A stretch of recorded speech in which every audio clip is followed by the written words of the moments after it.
Hi, my name is Dr. Barbara Sinn, and I am a retired family physician. Recently retired as of last October, practiced family medicine for 40 years. I am Ralph, and I'm a retired general practitioner who provided psychotherapy primarily in my practice, and I did that for almost 40 years.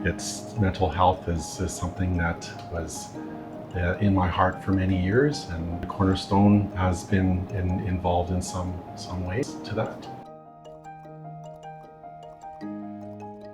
We met in med school. We got married a very short time before we graduated, and then went off and did some medical missions work in Kenya, and then came back here, worked for a bit in Saskatoon, and then ended up here in Edmonton again.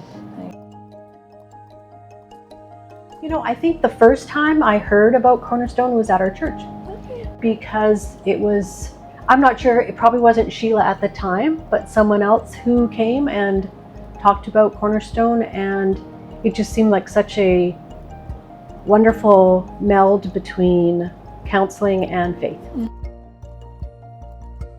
Well, Sheila had, we heard her speaking about her vision for the expansion. We knew that you were established already at downtown, and then you moved to the West End.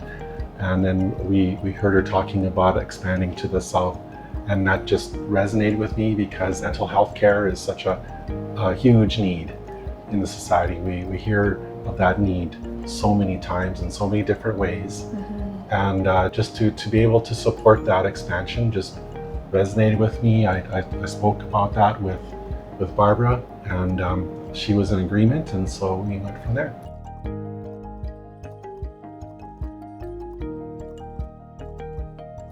Sometimes people come strictly for mental health concerns, but probably by far the majority would be like a physical concern that might kind of morph into a mental health concern. Or yeah, it was just really common, and something that we're always kind of aware of, like, is there something else sort of bubbling in the background that we need to be addressing?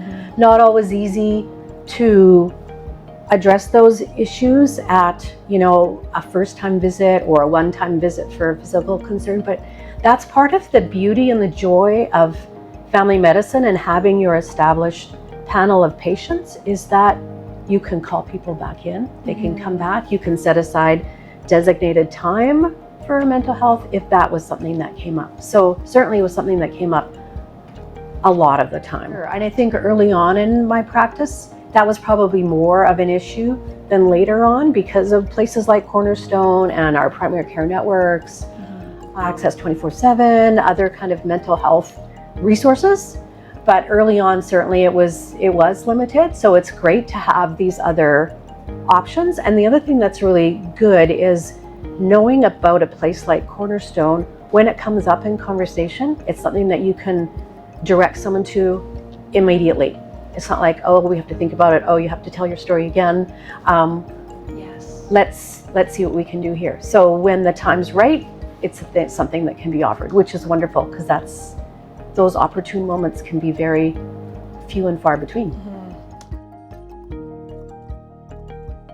One thing that mental health issues are conditions, they aren't weaknesses.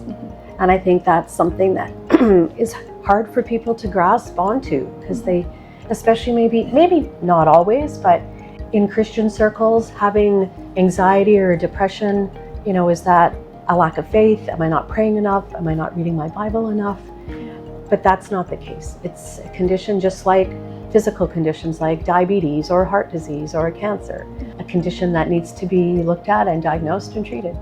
I think that when it comes to the faith-based counseling, and Ralph mentioned this, but I think I'd just really like to re-emphasize this, is how much hope having faith-based counseling can give people. Because, I mean, there's scriptures that say, without hope, the people perish. And so we need hope. And so that's another really strong thing that Cornerstone can offer.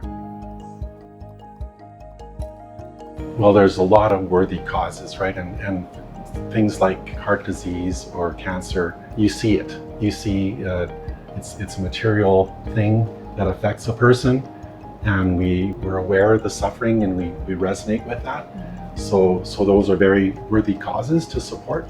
Mental health is huge and worthy to support as well, because if the human condition is made up of the physical, the mental, and the spiritual, and we're only addressing the physical part with what we support, we're missing out 2/3 of what it means to be a human.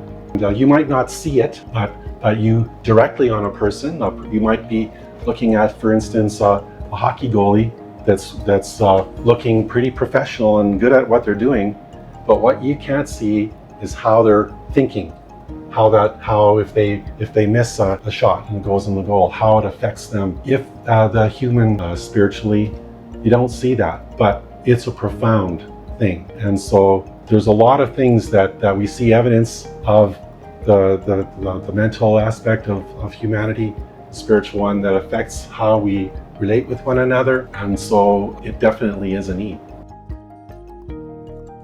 Inside Out and Inside Out 2, they're very well done in bringing to the forefront like how relevant it is to be aware of your emotions and learn to use them. Those aren't the only movies that are about emotions and connection. I mean, there's a lot of romances. There's Project Hail Mary, where it's talking about connection, and that's what's really meaningful about it. Like somebody making connection, it brings about what it means to be human. So we also hear about things that are a little bit more on the ugly side.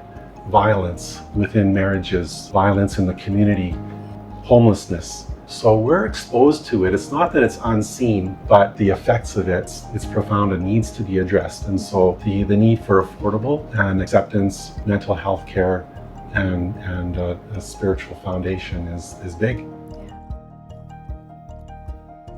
There's so many people that would go for therapy, psychotherapy, counseling, if they could afford it. Not only is there a barrier to, well, I don't know if I'm going to be accepted. I already feel like I'm weird. There's something wrong with me, and so I'm going to go see somebody and prove it to them. So there's a barrier, but if you have the ability to try it out and find that you're accepted and with love, and to have the affordability to do that, I think it would be awesome, and I would really encourage psychotherapy to be included in the public health domain, maybe up to 6 to 10 one-hour sessions per year. Psychotherapy not only to physicians that provide it, like I did, but also to well-trained psychologists, so that it's available to everyone. We know how huge an issue it is. It comes up in the news all the time in various areas. So as a public, I think we're interested in asking our legislators to include public support to psychologists to provide needed healthcare for mental health, mental wellness. And I think the fact that it's so common, I mean, I Googled the incidence, and 1 in 5 Canadians has a mental health issue. By age 40, 50% of Canadians will have had a mental health issue. That's a lot. It's a lot of people. If we want to put our money where it's going to be used, it seems like that's a no-brainer. I think your observation about quietly struggling is pretty important, because I think that probably is a lot of people quietly struggling. They're not saying anything. So as soon as someone would mention something or say something or indicate a struggle, then Cornerstone would be a place that they could come and be respected and be helped. And I think that being able to have something to offer someone right when it comes up, because if you say, oh, let me look that up, or let me think about it, or maybe where could you go, or what about this place? If you can offer something instantly, I think that's so valuable, because people kind of can make the next step then, from quietly struggling to making a phone call or talking to someone else who could make a phone call for them. That kind of thing. You got to think that every single family has been affected by someone with mental health. So for that reason alone, as far as how common it is, I think probably with mental health, maybe it's not quite as glamorous. There's always conditions that people like to talk about, that they like to say, oh, I have this or I have that, and it's maybe a little bit more glamorous than mental health. But certainly we've talked about how important it is, and I think we've got to kind of get over that and really help out where the help is really needed.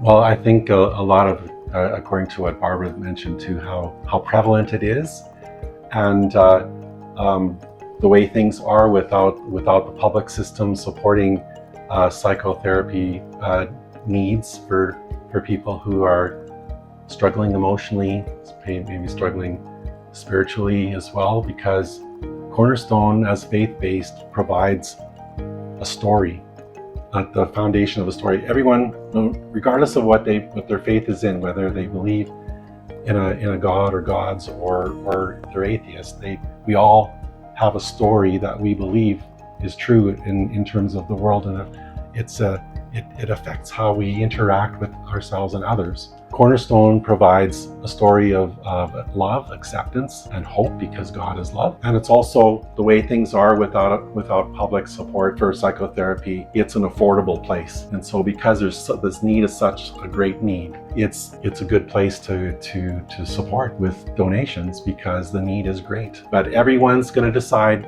where their heart is, where they're going to support. But if you're thinking about mental health needs in the society, Cornerstone is a place to strongly consider.